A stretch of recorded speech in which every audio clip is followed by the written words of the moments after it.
नाज़रीन, रुपया पैसा में आपको खुश आमदीद कहता हूँ। रोज़ाना की बुनियादों के ऊपर जो है मेरी कोशिश यही होती है कि हुकूमत की माशी कारकर्दगी पर थोड़ी बहुत रोशनी डालूं। कल मैं बड़ा हैरान हुआ, माशी कारकर्दगी के ऊपर बात करते करते, ज़ाहिरी बात है बंदे को ऑब्जर्वेशन करनी होती है तो मैं टीवी देखता रहता हूँ। पिछली मरतबा जब नवाज़ शरीफ साहब वज़ीर आज़म पाकिस्तान थे, यूनाइटेड नेशन जनरल असम्बली में गए, तो मैंने ये कहा कि इमरान खान साहब जिस तरह से उस वक्त पाकिस्तान तहरीक इंसाफ तनकीद कर रही है, मौजूदा वज़ीर आज़म जिस तरह से तनकीद कर रहे हैं, ये सब शो दुनिया को नहीं करना चाहिए। दुनिया में हमें एहतराम करना चाहिए। नवाज़ शरीफ साहब जो ही किसी और मुल्क में जाते हैं, पाकिस्तान के नुमाइंदा हैं, वो तब के वज़ीर आज़म हैं, उनकी इज़्ज़त करनी चाहिए। ओके जी, ऑल सेड एंड डन। इस दफ़ा यूनाइटेड नेशन जनरल असम्बली में इमरान खान साहब तशरीफ़ लेकर गए बतौर वज़ीर आज़म पाकिस्तान। मैंने तो जनाब बिल्कुल चुप रहा, मैंने इस बारे में बात ही नहीं की, कोई तनकीद ही नहीं की। अब दौरा चीन है, तनकीद मैं नहीं करूँगा, तनकीद कभी नहीं करूँगा। इमरान खान साहब ने जाकर वहाँ पर जो तकरीर की उसमें कहा, वज़ीर आज़म इमरान खान साहब ने, कि 500 लोग अगर जेल में मैं भी डाल दूँ जैसे चीन में डाले गए तो क्या ही बात हो। तो सर ये वैसे पूछना चाह रहा हूँ इमरान खान साहब से नहीं, वज़ीर आज़म इमरान खान साहब से नहीं, वैसे ही पूछ रहा हूँ, बात कर रहा हूँ, ये नवाज़ शरीफ साहब को क्या चने पूड़ियाँ खाने के लिए भेजा है? तो ये जो आसिफ अली जरदारी साहब जो हैं, ये अरेस्ट नहीं हैं, घूम रहे हैं, फिर रहे हैं। खुर्शीद शाह साहब बाकू सैर करने के लिए गए हुए हैं। तो अच्छा नहीं, वैसे ही बोल रहा हूँ, तो ये जो बाकी लोग अभी जेल के अंदर मौजूद हैं, ये जेल में नहीं हैं। मेरे ख्याल से इतना अरसा हमें एक चीज़ को समझना चाहिए कि 500 लोग नहीं, साबका वज़ीर आज़म भी जेल में, साबका वज़ीर आज़म की बेटी भी जेल में। सही या गलत बाद में बात करेंगे, हमारा कोई लेना देना नहीं। आसिफ अली जरदारी साहब साबिक सदर पाकिस्तान, वो भी जेल में। खुर्शीद शाह साहब लीडर ऑफ दी अपोजिशन, मतलब यही कैपेसिटी होगी कि नहीं, पहले रहे, ठीक है, अभी तो शहबाज शरीफ साहब हैं, पहले रहे, वो भी जेल में खुर्शीद शाह साहब, ठीक है सर। मुराद अली शाह साहब अभी गए नहीं हैं, लेकिन उनको खौफ यही है कि कहीं मुझे भी जेल में डाल दें। और you want to hear the names, former prime minister Shahid Khaqan Abbasi साहब, ये भी जेल में। What else do you want? You have sweeping authority, मतलब डोंट माइंड इट।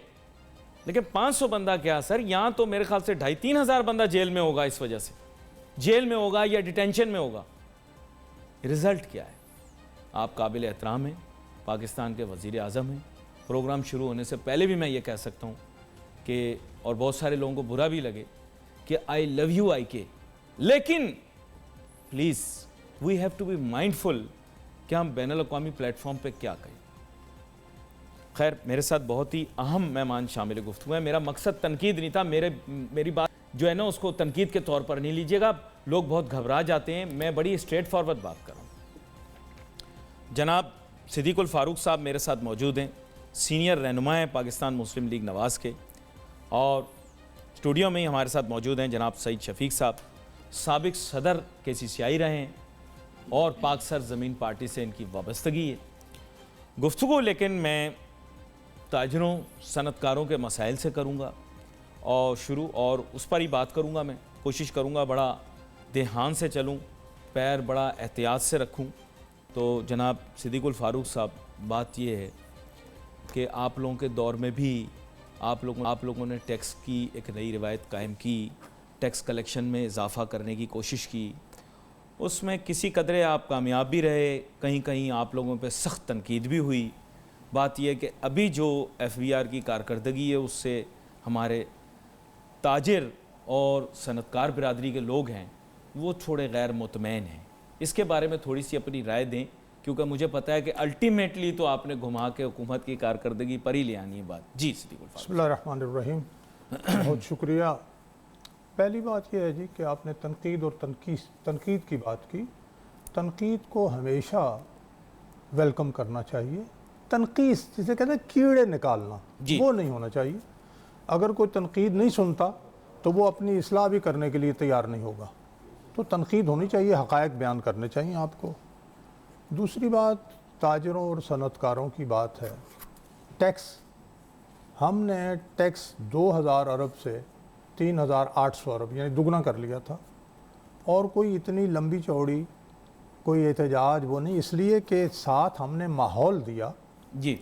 मईशत और कारोबार और सनत डंडे से, खौफ की फ़ज़ा में, लूट मार की फ़ज़ा में नहीं चलती। पैसे का कोई दीन ईमान नहीं है, जहाँ उसे मुनाफा मिलेगा, जहाँ वो महफूज समझेगा वहाँ चला जाएगा। कुदरती बात, ये कुदरती बात है। इसलिए यहाँ हमने जो रेट ऑफ इंटरेस्ट है वो 5.75 था हमारे दौर में। जी। अब ये पार्टी की बात नहीं है, ये एक हकीकत की बात है। हमारे दौर में इसके साथ जो इंसेंटिव्स देने थे वो दिए। हमारे दौर में सी पैक शुरू हुआ तो उसमें $20 बिलियन की इन्वेस्टमेंट आई और 4 साल में मंसूबे मुकम्मल हुए। और भी आगे बढ़ाएंगे। इंफ्रास्ट्रक्चर, आपने देखा इन्फ्लेशन 12-13% से हम 4% पे, ये चलो 5% पर लेके कुदरती कम हुई थी। Natural थोड़ा सा क्रेडिट आपको जाता है, थोड़ा सा क्रेडिट मैं हुआ है जो भी है। अच्छा, अब जो स्टॉक एक्सचेंज था आपने देखा 54 या 53 हज़ार पॉइंट तक पहुंच गया ना जी, पहुंचा, उससे अब नीचे आ रहा है। तो ये पहली बात, अगर ये भी हुकूमत ठीक करना चाहती है तो बजाय इससे कि हमने बस इनसे निकलवाना है, ये लूट मार हुई है, पहले तो लोगों की आमदनी बढ़ाएं, पहले तो लोगों को माहौल दें। क्या आप लोग इतने ही करप्ट थे जितना ये कहते हैं? सीधी बात है। अगर एक लम्हे के लिए इस झूठ को सच मान लिया जाए तो हमसे बड़ा करप्ट जो है, ज्यादा करप्शन इंडिया में है। और इंडिया की सूरत हाल ये है, नहीं, सैकड़ों अरब डॉलर बाहर ले गए आप लोग। मैं आपसे अर्ज करता हूँ, सैकड़ों अरब डॉलर, इन जो ये कहते हैं उन्हें $1 अरब की वैल्यू का पता ही नहीं है जो सैकड़ों अरब डॉलर कहते हैं। 200 अरब डॉलर इमरान खान साहब ने खुदा को गवाह बना के कहा मैं वापस लेके आऊँगा, और उन्हीं के वजीर ख़जाना ने कहा कि ये तो एक बात थी, कोई नहीं है। 200 अभी वो लोग कहते हैं ना जाने आप लोगों ने कहाँ छुपा दिए, मिल नहीं रहे हमें सही से, कोशिश करते हैं। उन्होंने जो लेके आए थे बाहर से, उसको अपना क्या नाम है, वकील साहब को, बैरिस्टर साहब को, वो कहाँ हैं जो बहुत सी बातें करते हैं? नहीं, अब वो नहीं बोलते ज्यादा। नहीं, 2 बातें मैं अब नहीं बोलते ज्यादा। सर, सईद शफीक साहब से एक इनपुट ले लूं, फिर ब्रेक लेनी है, आप ही की जाने पाऊंगा वापस। जनाब सईद शफीक साहब, आपने गुफ्तगू सुनी। बात यह है कि भी टैक्सेशन के जो मसाइल हैं इसको हम आगे लेकर चलना चाह रहे थे। बुनियादी तौर पर जो माशी चैलेंजेस हैं उनमें एक माशी चैलेंज जो दरपेश है वो ये है कि टैक्स कलेक्शन पे फोकस, इकोनॉमिक ग्रोथ पे फोकस नहीं है। इसके बारे में थोड़ी सी अपनी राय दें। बिस्मिल्लाहिर्रहमानिर्रहीम। देखें, सूरत हाल ऐसी है कि 2 किस्म की कैटेगरीज़ हैं पाकिस्तान में। एक वो ताजर सनतकार जिनका तमाम तिजारत जो है या उनकी ख़रीद फ़रोख्त जो है वो डॉक्यूमेंटेड है, और एक वो तबका के जो ये डॉक्यूमेंटेशन से और नेट में आने से घबराता है और उसको इसी वजह से प्रॉब्लम और मसाइल होते हैं, और नतीजा ये होता है कि वो जो क्लैश होता है और उस हवाले से टैक्सेशन में भी मसाइल पैदा होते हैं। फिर दूसरे, हमें ये सोचना चाहिए कि हम दूसरे मुल्कों की तकलीद करते हैं, उनकी मिसालें देते हैं। हमें ये सोचना चाहिए कि हमारे मुल्क के और हमारे माहौल के हिसाब से हमें क्या सिस्टम जो है वो सूट करता है। आप सदीक अल फारूक साहब बता रहे थे टैक्स कलेक्शन के हवाले से। देखिए, बहुत सारी चीज़ें ऐसी होती हैं जो वक्त और हालात, आपने उस शायद पॉइंट को नोट भी किया था कि जो हालात साजगार हो जाते हैं किसी वजह से, उसका बेनिफिट भी आपको मिल जाता है। मिसाल के तौर पे ऑयल प्राइसेस मियां साहब के ज़माने में बहुत तेज़ी से गिरी थी और उसकी वजह से पाकिस्तान की मईशत पर एक बड़े अच्छे असरात जो थे वो मुरतब हुए। हमारा बैलेंस ऑफ ट्रेड जो था उसमें जो खसारा था उसमें बड़ी हद तक कमी आई थी। तो इसी लिहाज से आपकी टैक्सेशन जब बढ़ती है तो डॉलर अगर आप बढ़ाते हैं तो आप जो कस्टम ड्यूटीज़ और दीगर टैक्सेस आप लेते हैं वो कस्टम के शरह तबादला के हिसाब से आप उसकी कैलकुलेशन करते हैं, वो खुद ब खुद। यानी आज आप डॉलर अगर आज 56 रुपये 40 पैसे का है, 156 रुपये 40 पैसे का, आप उसे अगर 160 रुपये का कर देंगे, ये स्टेट बैंक 160 रुपये का, तो आपकी जो कस्टम में जो दरामदात हैं उस पर टैक्सेशन की जो कैलकुलेशन है वो 156 के बजाय 160 के हिसाब से होगी। तो खुद ब खुद टैक्स का रेशो जो है, आमदनी जो है वो बढ़ जाती है। इसमें किसी FBR के अफसर के, मेंबर के, चेयरमैन FBR के या मिनिस्टर के कोई एफर्ट्स नहीं होते। तो ये सब चीज़ें हालात और उस पर भी डिपेंड करती हैं। अब आ जाएं, आप देखें मुल्क की इकॉनमी की आप बात कर रहे हैं कि 22 अरब डॉलर से और 24 अरब डॉलर के दरमियान रही। मैं आपकी जानिब वापस आता हूँ, फिर इस गुफ्तगू होते हैं। मुझे एक छोटी सी ब्रेक लेनी है, ब्रेक के बाद वापस आएंगे नाजरीन। फिर उसके बाद हम कोशिश करेंगे पाकिस्तान तहरीक इंसाफ के कोई संजीदा और सुलझे हुए सियासतदान से गुफ्तगू करवाएं, और फिर साथ साथ जो है मेरी आज कोशिश होगी कि इनकी सुलह भी करवा दें। Let's take a short break.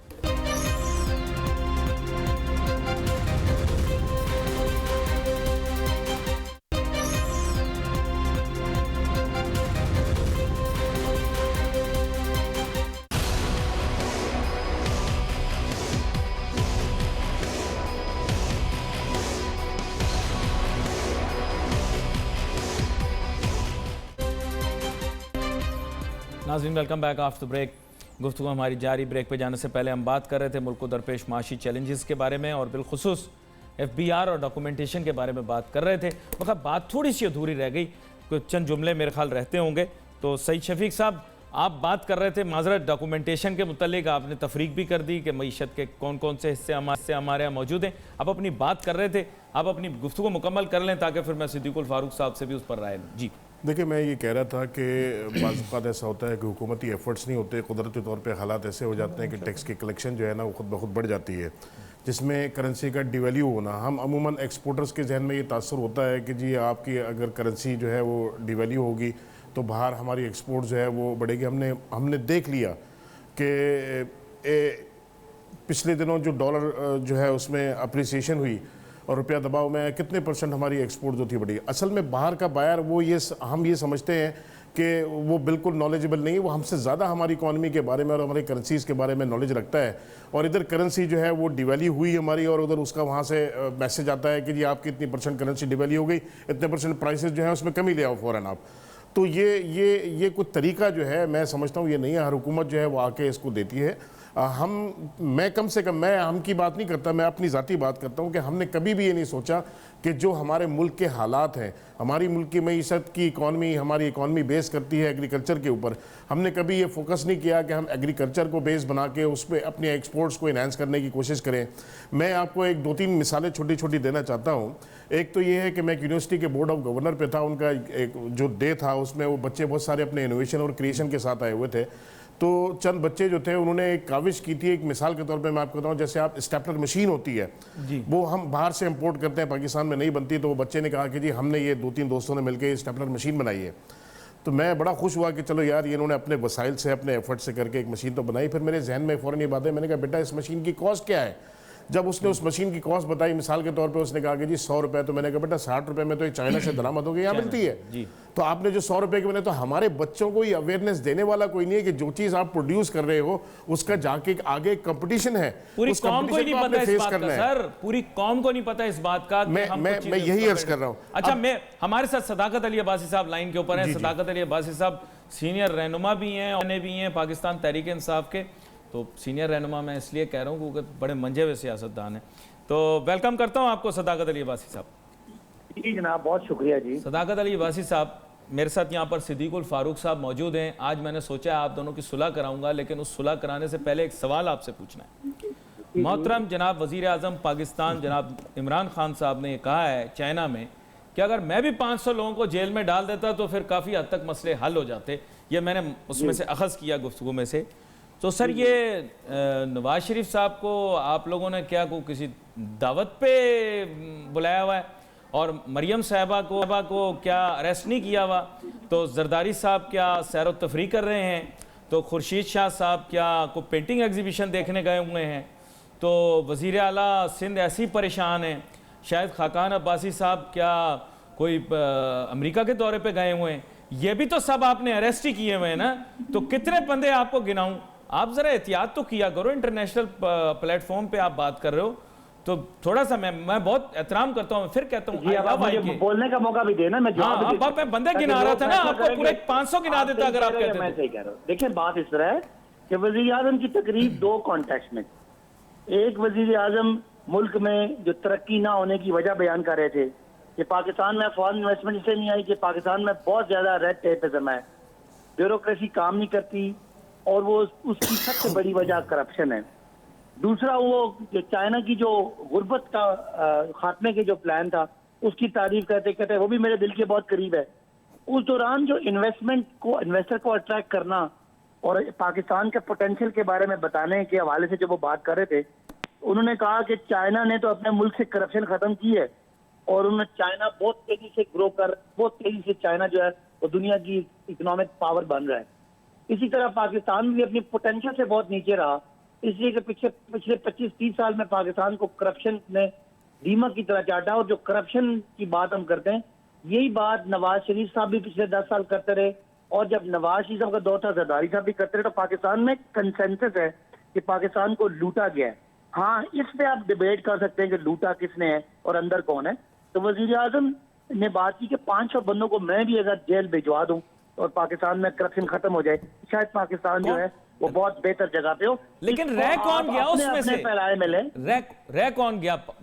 मैं आपसे पूछना चाह रहा हूँ सर, 500 में बहुत और सारे किसको लोग आप रह डालना गए। चाहते जेल कुछ में? लोग हो सकता है पीटीआई में हूँ, कुछ नून में हूँ, कुछ ब्यूरोक्रेसी में हूँ, कुछ बहुत सारे लोग हैं जो रह गए। अभी तो ये मामला शुरू हुआ है अच्छा, और उन्होंने कहा है कि शायद अभी टाइम लगेगा पाकिस्तान से करप्शन को खत्म सिद्दीकुल फारूक साहब आपसे कुछ कहना चाह रहे हैं सर, बल्कि इजाफा करना चाह रहे हैं गुफ्तगू में।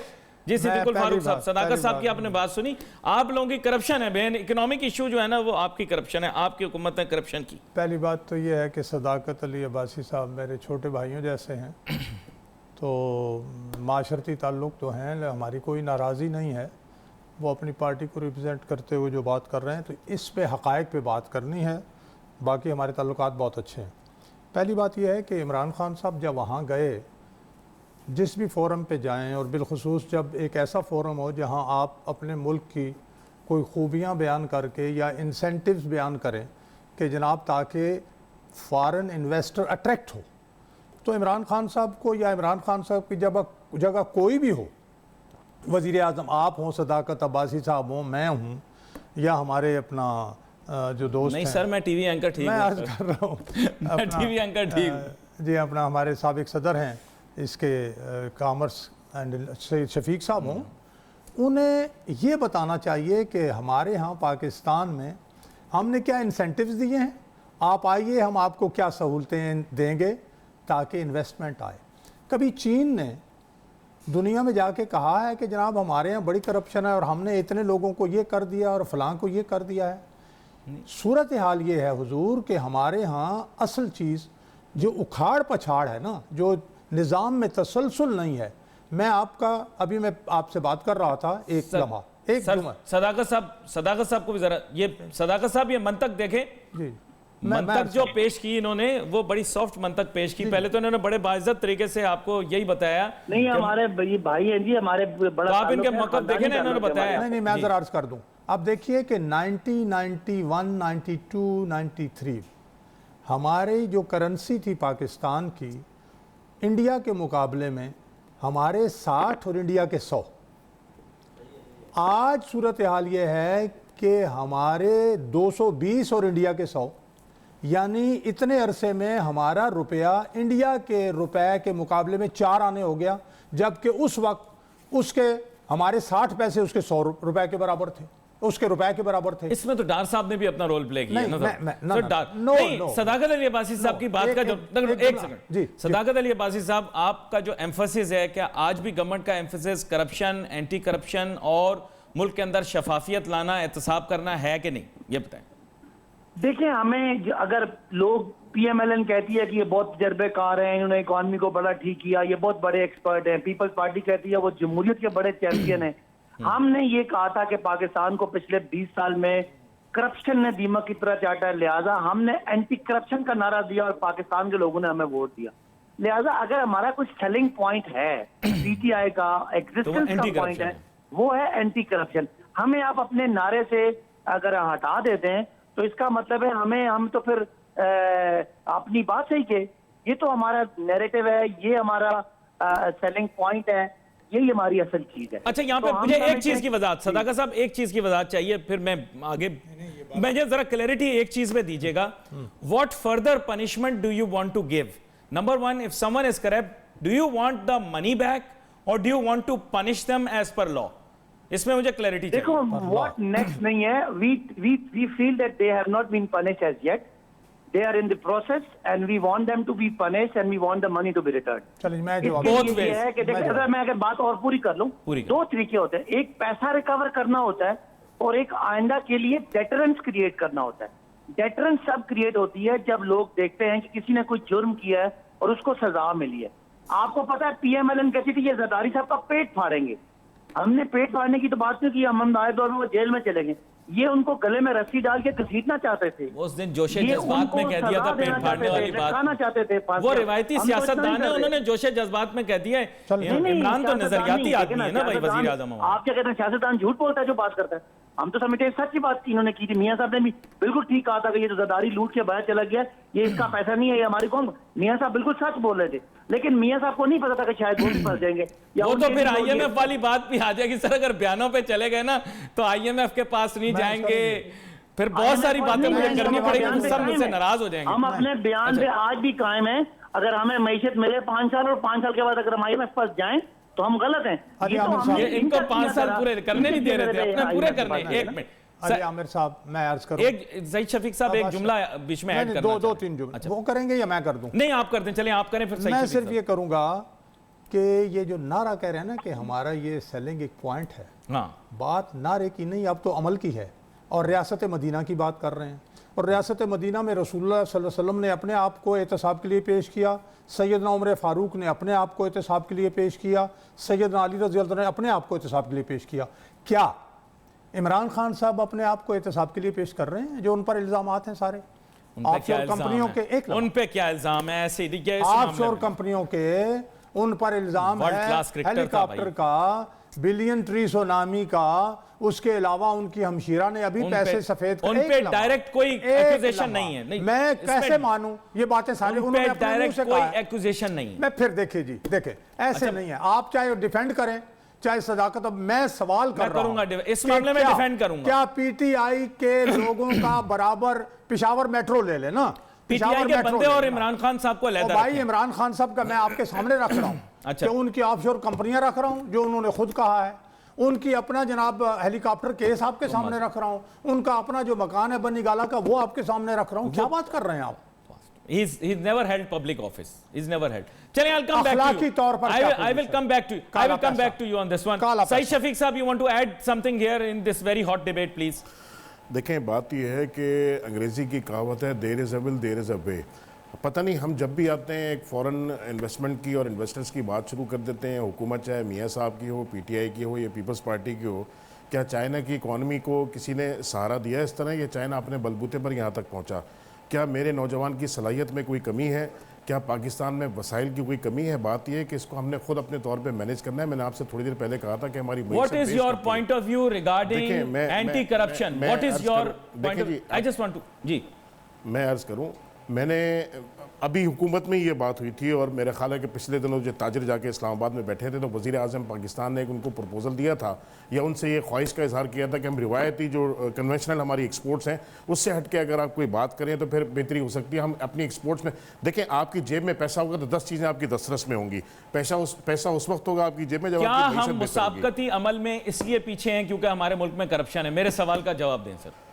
इसमें तो कोई दो राय नहीं। अगर करप्शन नहीं होती तो आज फिर जिन अक़वाम के सामने या जिन अक़वाम के बाद हम पाकिस्तान आज़ाद क्या हुआ। आज करप्शन खत्म हो गई है? सर सॉरी, नहीं सर, कोई करप्शन में कोई कमी ज्यादती नहीं हुई है। बिल्कुल उसी तरह ही है। एक आम आदमी से पूछा, सदाकत साहब, आप इमरान खान साहब के बड़े नजदीक हैं और बनी गाला से भी ज्यादा फासला नहीं है, मेरे ख्याल चंद ही किलोमीटर दूर आप आपका करप्शन हल्का को भी किस लगता है। म्यार पे जांचने की कोशिश कर रहे हैं? एक आम आदमी के म्यार पे अगर जांचने की कोशिश करें तो जब पुलिस में जाता है शनाख्ती कार्ड की कंप्लेन कराने, गुम हो गया, 500 रुपए दिए बगैर उसकी FIR नहीं कटती, उसकी कंप्लेन लॉन्च नहीं होती।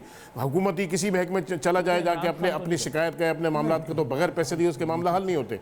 और ये ब्यूरोक्रेसी का हरबा होता है कि वो जब तक डराए नहीं, धमकाए नहीं, सामने वाले की जेब से पैसे नहीं निकलते। टैक्स कम जमा होता है, इनकम टैक्स वाला इंस्पेक्टर आके आपको डराता है कि जी मैं वो टैक्स आपसे 2000 जमा कराएगा और 2 लाख रुपए आपसे रिश्वत ले जाएगा। तो ये क्या आम बात है? ये जो अवामी नुमाइंदे अपने आप को कहते हैं, क्या अवाम में रहते हुए इनको ये सब बातें पता नहीं है क्या? इसका कोई सद्देवाब करने की क्या हुकूमत ने कभी ज़रूरत महसूस नहीं करी? एहतसाब का नारा सर आपको पता है कब लगा था? एहतसाब का नारा लगा था सिद्दीकुल फारूक साहब आपके दौर में, जब सेनेटर सैफुर रहमान साहब को आप लोगों ने एहतसाब ब्यूरो में लगाया था और तब गाना भी आया था एहतसाब एहतसाब। ये सिलसिला जो था ये नवाज शरीफ साहब ने ही शुरू किया था एहतसाब पे का। आज आप ही लोगों को उसमें जब नवाज शरीफ साहब लीडर ऑफ द अपोजिशन थे 95-96 में और बेनज़ीर साहिबा प्राइम मिनिस्टर थी, उस वक्त मुझे आज भी याद है कि नवाज शरीफ साहब ने 120 मिनट की लंबी तकरीर की थी और उसके जवाब में बेनज़ीर शहीद ने 90 मिनट्स की तकरीर की थी। और एहतसाब का कानून जो था पे और सब ने एग्री किया कि हम एहतसाब करेंगे। फिर बाद में एहतसाब हत्थे चढ़ गया परवेज मुशर्रफ के। नहीं, आप लोगों ने बनाया सर। मैं देखिए ये बात तो दूरी रही, मेरे पास टाइम नहीं है। तरमीम कर दी ना, लेकिन मैं फिर पार्टियां तोड़ने के लिए इस्तेमाल किया, सियासी वफादारियां तब्दील करने के लिए इस्तेमाल किया, मुझे जेल में डाला और मुझे 11 साल के बाद जाके इंसाफ मिला भाई। और मेरे बारे में उनके प्रोसिक्यूटर जनरल ने क्या कहा, हम इसे डंप करके भूल गए, 2 साल मुझे डाले रखा। बंद किया, कैद किया। 11 साल के बाद मुझे जाके इंसाफ मिला। और एक और साहब हैं जो उस वक्त उठाए गए थे, उन्हें 20 साल के बाद सुप्रीम कोर्ट से इंसाफ मिला, 5 साल वो कैद काटे। औरंगजेब तोरू उनका नाम है। तो ये क्या एहतसाब है यार। यहाँ पर क्योंकि हमारे प्रोग्राम का वक्त ख़त्म हो गया, असल में कागज़ सारे जो थे वो उसी दौर के आए थे, वो तो अभी कतर चले गए आपके जिन्होंने शुरू किया था एहतसाब। अब पता नहीं वो आते हों पाकिस्तान, मुझे पता नहीं आप लोगों के साथ मैं आपको बताता हूं जो है या नहीं। प्रोग्राम का वक्त मुख्तसर होता है और वो किसी दिन हम लोगों को पूरा जनाब सिलसिला खोलना पड़ेगा। नाजरीन, we wait for your message on Facebook. Ali Nasir हमारी टीम को इजाज़त दीजिए। अल्लाह हाफ़िज़।